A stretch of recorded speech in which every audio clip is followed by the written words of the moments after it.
নমস্কাৰ এটা ডাঙৰ খবৰ লৈ আহিছো জেলতে থাকিব লাগিব শ্যাম কানু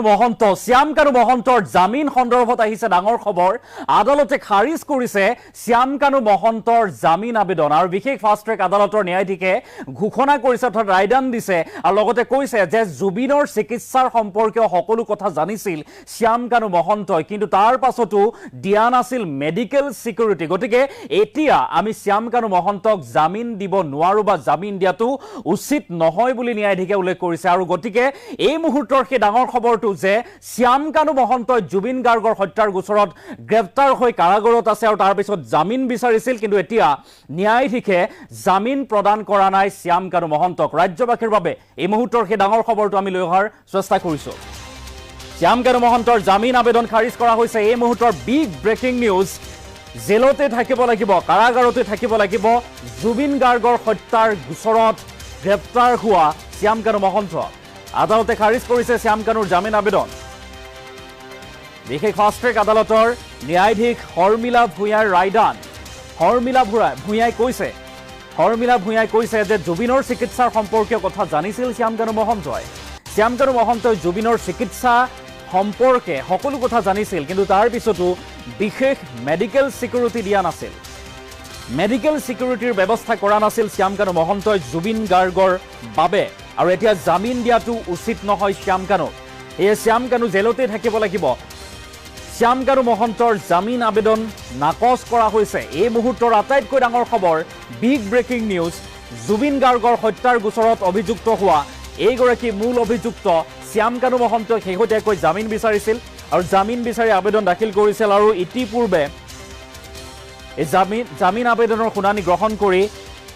ৰায় সংৰক্ষিত কৰি ৰাখিছিল কিন্তু আজিৰ তাৰিখত ৰায়দান কৰা হৈছে অৰ্থাৎ সেয়া ঘোষণা কৰা হৈছে আৰু এই ঘোষণা হৈছে যে জুবিন গাৰ্গৰ হত্যাৰ গোচৰত অভিযুক্ত হোৱা শ্যাম কানু মহন্তই জামিন লাভ নকৰিলে জামিন আবেদন খাৰিজ কৰিছে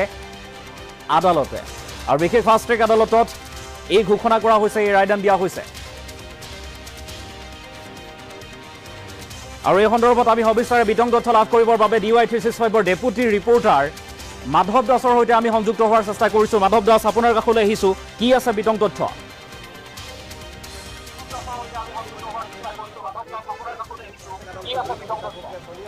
হয় আপুনি ইতিমধ্যে সেই বিগ ব্ৰেকিংটো দিছে যে শ্যাম কানু মহন্ত যি জুবিন গাৰ্গৰ হত্যাৰ মূল অভিযুক্ত শ্যাম কানু মহন্তৰ জামিন আবেদন নাকচ কৰা হৈছে আৰু সেই জামিন আবেদন নাকচ কৰি ন্যায়াধীশে গুৰুত্বপূৰ্ণ কেইটামান মন্তব্য কৰিছে যে শ্যাম কানু মহন্তই জুবিন গাৰ্গৰ স্বাস্থ্যৰ অৱস্থা বা মেডিকেল কণ্ডিশ্যনৰ বিষয়ে অৱগত আছিল প্ৰতিটো সময়তে জুবিন গাৰ্গৰ কেনেকুৱা ধৰণৰ স্বাস্থ্যৰ অৱস্থা আছিল সেই কথা তেওঁ গম পাই আছিল কিন্তু তাৰ পিছতো শ্যাম কানু মহন্তই জুবিন গাৰ্গক মেডিকেল সিকিউৰিটি দিবলৈ সক্ষম নহ'ল আৰু সেই মেডিকেল সিকিউৰিটি দিবলৈ সক্ষম নহ'ল তাৰ পিছত গুৰুত্বপূৰ্ণ কথা হৈছে জুবিন গাৰ্গৰ মৃত্যু হোৱাৰ পিছত যিজনৰ দুৰ্ঘটনা সংঘটিত হৈছিল সেই দুৰ্ঘটনা সংঘটিত হোৱাৰ পাছতো শ্যাম কানু মহন্তই জুবিন গাৰ্গক যেনেকুৱা ধৰণৰ চিকিৎসা প্ৰদানৰ চেষ্টা কৰিব লাগিছিল সেই ধৰণৰ চিকিৎসা প্ৰদানৰ বাবে তেওঁ আগুৱাই নগ'ল যি সময়ত জুবিন গাৰ্গৰ দুৰ্ঘটনাৰ খবৰ বিয়পি পৰিছিল সেইখিনি সময়ত শ্যাম কানু মহন্তই আন এটা স্থানত তেওঁ এখন বেলেগ মিটিঙত বহি আছিল সেই সকলোবোৰ কণ্ডিশ্যন জুবিন গাৰ্গৰ স্বাস্থ্যৰ ওপৰত ভিত্তি কৰি শ্যাম কানু মহন্তই যিসমূহ ৰিপৰ্ট লাভ কৰিছিল সেই সকলোবোৰ ৰিপৰ্ট থকাৰ পিছতো তেখেতে জুবিন গাৰ্গৰ মেডিকেল সিকিউৰিটি দিয়াৰ ক্ষেত্ৰত ব্যৰ্থ হোৱাৰ বাবেই বৰ্তমান সময়ত শ্যাম কানু মহন্তক জামিন দিয়াৰ পক্ষপাতি কোৰ্ট নহয় কোৰ্টে কৈছে যে বৰ্তমান গোচৰৰ যিটো ষ্টেজ সেই ষ্টেজত শ্যাম কানু মহন্তক জামিন দিব পৰা নাযায় যাৰ বাবে শ্যাম কানু মহন্তৰ জামিন আবেদন নাকচ কৰা হৈছে আৰু শ্যাম কানু মহন্তৰ জামিন আবেদন নাকচ কৰাৰ লগে লগে এটা ডাঙৰ SITৰ বাবে ডাঙৰ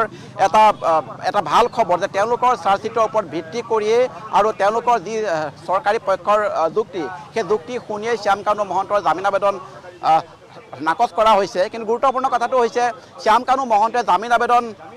দাখিল কৰাৰ লগে লগে বহুতো প্ৰশ্ন উত্থাপিত হৈছিল যে শ্যাম কানু মহন্তই জামিন লাভ কৰিব নেকি কাৰণ তেখেতে বহুকেইজন জ্যেষ্ঠ অধিবক্তাক এই গোচৰটোত নিয়োগ কৰিছিল আৰু বাৰে বাৰে কৈছিল যে শ্যাম কানু মহন্ত জুবিন গাৰ্গৰ মৃত্যুৰ বাবে বা তেওঁ হত্যাৰ বাবে তেওঁ দায়ী নহয় জড়িত তেওঁ নাছিল তেওঁক শ্যাম কানু মহন্তই জুবিন গাৰ্গক অতি কেয়াৰ কৰিছিল আনকি জুবিন গাৰ্গেও শ্যাম কানু মহন্তক যথেষ্ট ভাল পাইছিল বুলি শ্যাম কানু মহন্তৰ পত্নীয়ে সাংবাদিকৰ আগত মন্তব্য কৰিছিল এনে বিভিন্ন কথাৰ ওপৰত ভিত্তি কৰি ক'ব পৰা যায় যে শ্যাম কানু মহন্তই হয়তো আদালতত সেইসমূহ যুক্তি প্ৰদৰ্শন কৰিয়ে জামিন বিচাৰিছিল কিন্তু গুৱাহাটীৰ ফাষ্ট ট্ৰেক আদালতে বিশেষ ফাষ্ট ট্ৰেক আদালতে দুদিন ধৰি হোৱা শুনানিৰ অন্তত আজি ৰায় দিছে কিছু সময়ৰ পূৰ্বে ন্যায়াধীশ শৰ্মিলা ভূঞাৰ আদালতে ফাষ্ট ট্ৰেক আদালতে সেই ৰায় দিছে আৰু সেই ৰায়টো হৈছে যে জুবিন গাৰ্গক মেডিকেল ছিকিউৰিটি দিয়াৰ ক্ষেত্ৰত শ্যাম কানু মহন্ত ব্যৰ্থ হৈছিল আৰু যি ধৰণৰ সুৰক্ষা দিব লাগিছিল আৰু জুবিন গাৰ্গৰ দুৰ্ঘটনা খবৰ পোৱাৰ পাছতো তেখেতে যি ধৰণৰ তৎপৰতা ল'ব লাগিছিল সেই তৎপৰতা নোলোৱাৰ বাবে বৰ্তমান কণ্ডিশ্যনত শ্যাম কানু মহন্তক বেল দিয়াটো কোনোপধ্যে যুক্তি নহ'ব যাৰ বাবে শ্যাম কানু মহন্তৰ জামিন আবেদন নাকচ কৰা হৈছে এইখিনিতে গুৰুত্বপূৰ্ণ কথাটো হৈছে শ্যাম কানু মহন্তৰ বহুতো নথি আৰু সামগ্ৰী ইতিমধ্যে SITয়ে জব্দ কৰিছিল আৰু সেই SITয়ে জব্দ কৰা সামগ্ৰীসমূহৰ ভিতৰত শ্যাম কানু মহন্তৰ দুটা আইফোন আছে তাৰ লগতে আইপড আছে সেই সকলোবোৰ ডকুমেণ্ট তাৰ লগতে আধাৰ পেন কাৰ্ড বিচাৰিও তেখেতে আবেদন কৰিছে আৰু সেই আবেদন সন্দৰ্ভতো কেইটামান মুহূৰ্তৰ পিছতে গুৱাহাটী বিশেষ ফাষ্ট ট্ৰেক আদালতে সেই ৰায়টো দিব কিন্তু যিকেইটা কণ্ডিশ্যনত তেখেতে জামিনৰ আবেদনৰ লগতে জিম্মাৰ পিটিশ্যন দাখিল কৰিছিল সেই জিম্মাৰ পিটিশ্যনৰ ক্ষেত্ৰত হয়তো কিছু পৰিমাণে তেওঁ ৰিলিফ পাব পাৰে কিন্তু ডাঙৰ ব্ৰেকিং নিউজটো হৈছে যে শ্যাম কানু মহন্তৰ জামিন আবেদন নাকচ কৰা হৈছে চৰকাৰী পক্ষৰ সবল যুক্তি য'ত 28 পৃষ্ঠাৰ এখন লিখিত আপত্তি তেখেতে দাখিল কৰিছিল চৰকাৰী পক্ষই দাখিল কৰিছিল আৰু সেই লিখিত আপত্তি দাখিল কৰাৰ লগতে তেওঁলোকে সবলভাৱে কোৰ্টত যুক্তি দিছিল আদালতত যুক্তি দিছিল সেই সকলোবোৰ যুক্তি শুনি চৰকাৰী পক্ষৰ যুক্তি শুনি তাৰ লগতে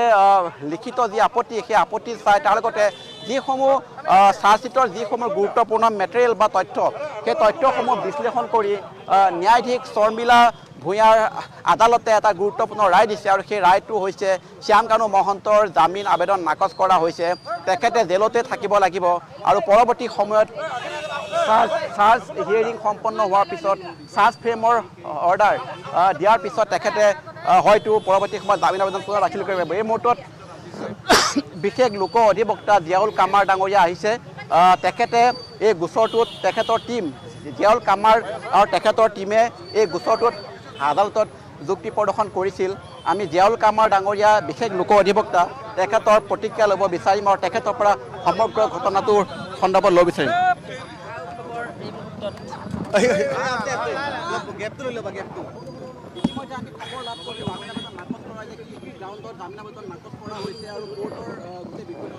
হয় একচুৱেলি মেমে তেখেতে অৰ্ডাৰটো অকল অপাৰেটিভ পাৰ্টখিনিহে পঢ়ি দিছে তেওঁ এইটো কৈছে যে যিহেতু তেওঁৰ পোষ্ট কণ্ডাক্টটো অতি বেয়া আছিল কাৰণ তেওঁ ঘটনাৰ পিছত ক'ত সহায় কৰিব জুবিনক তেওঁ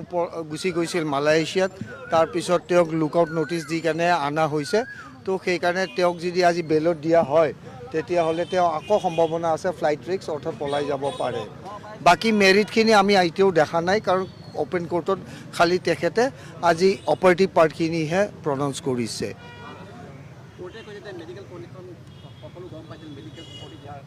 হয় আমাৰ সেইটো আৰ্গুমেণ্টেই আছিল যে he was ever of everything even then তেওঁ ইয়ৰ্কত পাৰ্টি কৰিব তেওঁ গৈছে মটৰ বটল ছাপ্লাই দিছে সেই কথাখিনি আমি আৰ্গুমেণ্টতো কৈছোঁ আৰু আজিও মেমে সেইখিনি কথা প্ৰকাশ দিছে সেই লাইনটো মেমে পঢ়ি দিছিল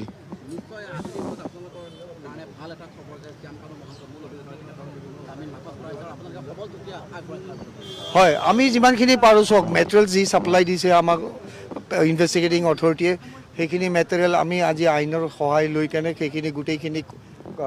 চাৰিজাৰি চাই কেনে কোৰ্টত ছাবমিশ্যন দিয়া হৈছিল তে কোৰ্টে সেইখিনি আমাৰখিনি এপ্ৰিচিয়েট কৰিছে আৰু তেওঁ সেইখিনি আমাৰ ছাবমিশ্যনখিনি গ্ৰহণযোগ্য বুলি ভাবি তেওঁৰ এই বিলটো নাকচ কৰিছে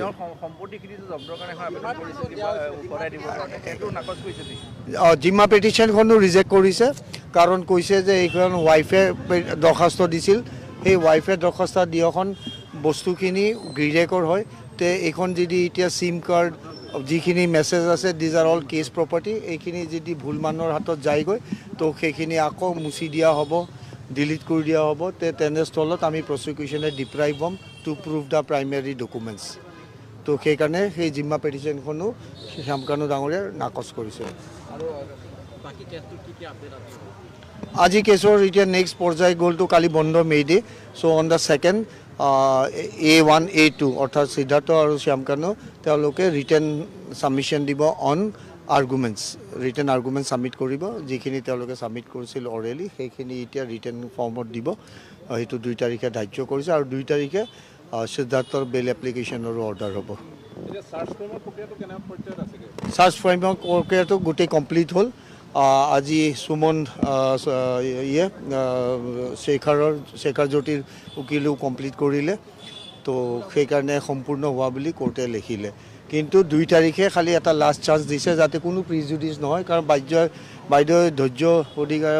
বেছখিনি শুনিছে তেওঁ এভৰিথিং নোট কৰিছে যে অকল কৈ গৈছে তেওঁ শুনি আছে সেইটো নহয় তেওঁ সুন্দৰ সব পইণ্টছবিলাক তন্ন নোট কৰিছে আৰু মই কালি যিটো অৰ্ডাৰ দেখিছোঁ আই হাইলি এপ্ৰিচিয়েট তাৰ অৰ্ডাৰ কিয় কাৰণে যে তেওঁ 2 পক্ষৰ সাবমিশনখিনি তেওঁ কনচিডাৰেশ্যনত লৈহে অৰ্ডাৰটো পাছ কৰিছে যে অকল প্ৰচিকিউশ্যন বা অকল একিউজৰ উকিলক শুনি কাৰণে তেওঁ অৰ্ডাৰ দিয়া নাই মোৰ নিজৰ পাৰ্চনেল ভিউটো সেইটো যে মই বৰ সুখী যে এটা বেলেঞ্চ অৰ্ডাৰ লিখিছে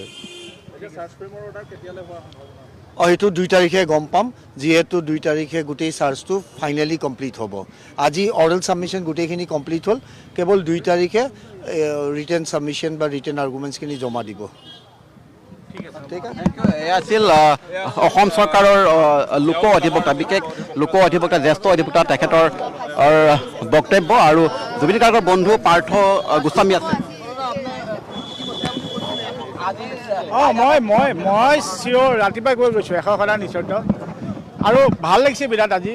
মানে ইটছ ৰিলিফ মানে যে এনেকুৱা হত্যাকাৰীবোৰে যে এনেকৈ ফটকৈ বেইলৰ কাৰণে এপ্ৰিল কৰি এপাল নাপালে কিন্তু কথাখিনি হ'ল কি এতিয়া চবতকৈ কথা হ'ল যে তেওঁলোকে যে খুব কৈছিল যে কেতিয়াও মত দিয়া নাছিল কি হ'ল আজি তেওঁ প্ৰথম লাইনটো সেইটোৱে ক'লে যে শ্যাম কানুৱে নিজে মদৰ বটলটো দি থৈ আহিছিল চ' ডেট বিন প্ৰুভড শ্যাম কানুৱে জুবিনৰ হেল্থ কণ্ডিশ্যন জানিও কোনো হেল্থৰ প্ৰিকশ্যন লোৱা নাছিল ডেটছ বিন প্ৰুভড তাতে ইমান দেৰি হওঁতে মেডিকেল টিম পাওঁতে দেৰি হৈছিল ডেটছ বিন প্ৰুভ তাত সব জানি উঠি শ্যাম কানু ক'ৰবাত বেলেগ জেগাত মালি আছে ক'ৰবাত গুচি গৈছিল ডেটছ বিন প্ৰুভ এতিয়া কওক প্ৰশ্নখিনি মই সোধা প্ৰশ্নখিনি যে কৈছে যে সব মিছা কথা এতিয়া কি হ'ল এতিয়াতো তেওঁলোকে এভৰিথিং হেজ বিন প্ৰুভ ন সেইকাৰণে বেল ৰিজেক্ট কৰিলে ন ইমিডিয়েটলি আৰু এই তেওঁলোকৰ এই মোবাইল চবাইলবোৰ বিচাৰিছিল সেইখিনিও মানে নাকচ কৰিলে আৰু ছেকেণ্ড কথা এতিয়া আৰু এটা পইণ্ট অলপ আগতেহে মই গম পালোঁ আপোনালোকৰ তাত বোলে কৈছে যে কিবা মই বোলে ইমান খং বোলে কিবা কাটা কাটি কৰি দিম বুলি কৈছে মাৰ্ডাৰৰ মই নহয় ন মোৰ গাত লগা নাই ন মাৰ্ডাৰ গোচৰ তেওঁ গিৰিয়েৰৰ তাতহে লাগিছে আমি কাটা কাটি কৰা মানুহ নহয় ন আমি ন্যায় বিচাৰাহে মানুহ তে এইটো কথা কিয় কৈছে জানে নাই আমি তাকে ভাবিলোঁ চিন্তাও আমি কথা পাতিছোঁ পিঅ'চো লাগে তেওঁলোকে পিঅ'চো বিচাৰিছে সেইকাৰণে মোৰ এনেই নামটো লৈ লৈছোঁ বুজিছে নাই আৰু কাটা কাটি কৰা এইসব ৱৰ্ড ক'ব নাপায় তাৰমানে আমি কোৱা নাইতো আৰু তেওঁক দেখিবলৈ ইমান খং ডেফিনেটলি আছে কাৰ খং নাই অসমৰ প্ৰতিটো মানুহৰ খং আছে কিয় খং নাই আমাৰ জুবিনক মাৰা নাই জানো হত্যা কৰা নাই জানো কিন্তু এই যে মাৰ্ডাৰ কৰা কাটা কাটি শব্দবোৰ আমি ওলোৱা নাই ন তেওঁলোকে এতিয়া ক'লে যে কিয় কৈছে এইটো একচুৱেলি তেওঁলোকক এতিয়া পিঅ'চো লগা হৈছে মই গম পাইছোঁ সেইটোৱে মেইন কথা এতিয়া চাব কেইদিনমান পিছত পিঅ'চো এপ্লাই কৰিব কিন্তু এইটো কথা ক'ব নাপায় এনেই মানুহক এনেই এলিগেশ্যন লগাব নাপায় খং উঠিলে খং উঠিছে ডেফিনেটলি মই এতিয়াও ক'ম 100 বাৰ ক'ম 1 কোটি বাৰ ক'ম ডেফিনেটলি খং আছে নিজৰ বন্ধু হেৰাইছোঁতো ডেফিনেটলি খং আছে সেইটো খং আছেই কিন্তু সেই বুলি আমি মাৰ্ডাৰাৰ নহয় তাৰমানে কাটা কাটি কৰিবৰ কাৰণে চ' এইটো কথা ক'ব নাপায় আৰু এইবোৰ কথা এইবোৰ যে কৈছে আকৌ সেয়া মানে পইণ্টটো বেলেগত মানে তেতিয়াহে ক'ব যে চক মোৰ লাইফত থ্ৰেটেন আছে মোক PSO দিয়ক তেতিয়া সেই বুকু ফুলাই ওলাব চ' সেইকাৰণে কিন্তু আজি ভাল লাগিছে গোটেই অসমৰ ৰাইজৰ কাৰণে মই গোটেই অসমৰ ৰাইজক আজি কংগ্ৰেচুলেট কৰিছোঁ তাৰমানে যে থেংক ইউ এভৰিৱান আপোনালোকৰ আশীৰ্বাদ আছে কাৰণে আজি এই আমি এটা ভাল এতিয়া এটা আজি ৰিজাল্ট পালোঁ আৰু ছেকেণ্ড কথা 2 তাৰিখেতো আজিতো ৰাতিপুৱা মই কৰিছিলোঁ 101খনটো আমি বিহতে বেল নাপায় আৰু 2 তাৰিখে সিদ্ধাৰ্থ যে আছে 1 কোটি % বেল নাপায় ডেটছ ফৰ চিয়'ৰ কালি কিন্তু আদালতত স্পষ্ট হৈছে সিদ্ধাৰ্থই বহু কোটি কোটি টকা জুবিনৰ পৰা এইসব বহু কোটি মই যে ৰাতিপুৱা এবাৰ কৈছোঁ এইখিনি কোটি টকা আমি হোৱাইটখিনিয়ে দেখিলোঁ সেনেকৈ আকৌ আমি গম নোপোৱা কিমান কোটি টকা ক'ত বাঢ়ি লগাই দিলোঁ বেলেগ বেলেগ জেগাত আৰু তাৰ এডভান্টেজ ক'ত পালেহি 1.5 মাহমান সময় পাই গ'ল ন সেইখিনি সময়ত ক'ৰ পইচা ক'ত ডাইভাৰ্ট কৰি ক'ত সোমাই দিলে সেইবোৰতো জীৱনত আমি গম নাপাম এইখিনি কোনখিনি গম পালোঁ যিখিনি বেংকত থাকি গ'ল বা SIT এইখিনি সময়তে বা যিখিনি চিজ কৰিলে চ' সেইখিনি অলপ আমি গম পালোঁ এতিয়া ধৰক কিছুমান যে এতিয়া কাহিনীখিনি এতিয়া ফেক্টৰীত লগোৱা কিমান কোটি টকা আছে যে পানী ফেক্টৰীত হোটেলত কিমান কোটি টকা লগাইছে আৰু কেছ টকা আছে আৰু ক'ত বা লগাইছে পইচা আৰু বহুত জানো যে ক'ৰবাত বোলে সুততো পইচা লগায় চ' সেইবোৰ লাহে লাহে এতিয়া কেছটো যিমান গৈ থাকিব লাগিব চ' এইখিনি হোৱাইটখিনি গম পালোঁ চক ন্যায়টো পাব চক এটা ফেজ আজি ফাৰ্ষ্ট ফেজ আমি ফাৰ্ষ্ট ফেজ আৰু এটা বস্তু চক আশা চাকা কথাই নাই আমাক ন্যায় লাগিবই ন্যায় ল'মেই বাছ খতম যিকোনো বিনিময়ত জুবিন গাৰ্গক ন্যায় দিহে এৰিম আমাৰ অসমৰ ৰাইজে দিয়াহে এৰিব থেংক ইউ এয়া আছিল জুবিন গাৰ্গৰ বন্ধু তেখেতে অতি ক্ষোভ তাৰ লগতে গোচৰৰ যিখিনি ফেক্ট সেই ফেক্টখিনিও তেওঁ উল্লেখ কৰি কৈছে যে জুবিন গাৰ্গৰ ন্যায়ৰ ক্ষেত্ৰত যি তেওঁলোকৰ যুঁজ সেই যুঁজখন চলাই যাব যিকোনো মূল্যৰ বিনিময়ত তেখেতসকলে বা অসমৰ ৰাইজে জুবিন গাৰ্গক ন্যায় দিব বুলি তেওঁলোকে স্পষ্ট কৰি দিছে আৰু পৰৱৰ্তী সময়ত যিহেতু সিদ্ধাৰ্থ শৰ্মাৰ জামিন আবেদনৰ ৰায় অহা 2 মে'ত আছে তেওঁলোকে আশা কৰে তেওঁলোকে বিশ্বাস কৰে যে সিদ্ধাৰ্থ শৰ্মাৰো জামিন আবেদনৰ ৰায় আদালত নাকচ কৰিব এই মুহূৰ্তত ধন্যবাদ জ্ঞাপন কৰিছোঁ মাধৱ দাস সবিস্তাৰে সবিশেষ জনোৱাৰ বাবে আৰু এনেদৰে এতিয়া ডাঙৰ কথাটো হৈছে যে শ্যাম কানু মহন্তই জামিন লাভ কৰা নাই শ্যাম কানু মহন্তই জামিন বিচাৰিছিল আৰু সেই জামিন আবেদন ইতিমধ্যে নাকচ কৰা হৈছে বা খাৰিজ কৰা হৈছে বিশেষ ফাষ্ট ট্ৰেক আদালতৰ তৰফৰ পৰা শ্যাম কানু মহন্ত যিগৰাকী শ্যাম কানু মহন্তই জুবিন গাৰ্গৰ হত্যাকাণ্ডৰ সৈতে জড়িত আছিল বা এই যি ঘটনা বা অভিযোগ আছিল তাৰ পিছত দীৰ্ঘদিন এতিয়া কাৰাগাৰত বন্দী হৈ আছে আৰু সেইগৰাকী জুবিন গাৰ্গৰ হত্যাৰ গোচৰত অভিযুক্ত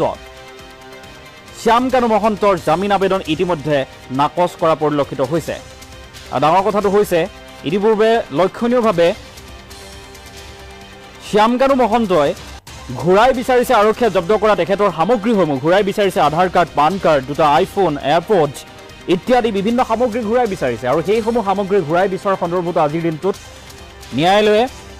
বা আদালতে ৰায়দান কৰিব কি হ'ব কি নহ'ব সেয়া পৰৱৰ্তী সময়ত লক্ষণীয় হ'ব কিন্তু এই মুহূৰ্তৰ ডাঙৰ খবৰ যে শ্যাম কানু মহন্তৰ জামিন সন্দৰ্ভত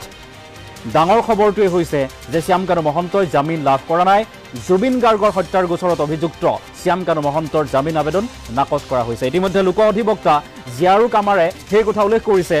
যে জুবিন গাৰ্গৰ স্বাস্থ্যৰ কথা তেখেতসকলে জানিছিল সেই কথা জানিও তেখেতৰ জুবিন গাৰ্গৰ স্বাস্থ্যৰ বাবে বিশেষ সিকিউৰিটিৰ ব্যৱস্থা কৰা নাছিল এই সন্দৰ্ভতো এতিয়া খুব উজাৰিছে পুনৰবাৰ পাৰ্থ গোস্বামী জুবিন গাৰ্গৰ সতীৰ্থ পাৰ্থ গোস্বামীয়ে পুনৰবাৰ ন্যায়ালয় বা আদালতৰ এই ৰায়ক সন্মান জনাইছে বা সমৰ্থন কৰিছে আৰু তাৰ পাছতেই পুনৰবাৰ কৈছে যে কঠোৰৰ পৰা কঠোৰ শাস্তি হ'ব লাগে এইসকল লোকৰ জুবিন গাৰ্গক লুটিপুটি খালে জুবিন গাৰ্গক শেষ কৰি দিলে গতিকে এইসকলৰ বিৰুদ্ধে কঠোৰ ব্যৱস্থা হাতত ল'ব লাগে বুলি উল্লেখ কৰিছে শ্যাম কানু মহন্তৰ এতিয়া জামিন আবেদন ইতিমধ্যে খাৰিজ কৰা হৈছে বা নাকচ কৰা হৈছে আৰু পৰৱৰ্তী সময়ত কি হ'ব কি নহ'ব সেয়া হ'ব লক্ষণীয় ইটো সমান্তৰালভাৱে আন এটা ডাঙৰ কথা হৈছে যে জুবিন গাৰ্গৰ হত্যাৰ গোচৰত অভিযুক্ত আন এগৰাকী মূল অভিযুক্ত সিদ্ধাৰ্থ শৰ্মায়ো জামিন আবেদন দাখিল কৰিছিল তেখেতৰো জামিন আবেদনৰ শুনানি সম্পন্ন হৈছে ইতিমধ্যে ৰায় সংৰক্ষিত কৰি ৰখা হৈছে 2 তাৰিখে তেখেতৰ সিদ্ধাৰ্থ শৰ্মাৰো ৰায়দান কৰা হ'ব অৰ্থাৎ তেখেতৰ জামিন আবেদনৰ সন্দৰ্ভত কি শুনানি গ্ৰহণ কৰিলে আদালতে বা বিশেষ ফাষ্ট ট্ৰেক আদালতে সেই ৰায় 2 তাৰিখে ঘোষণা কৰা হ'ব সেয়া হ'ব পৰৱৰ্তী সময়ত লক্ষণীয়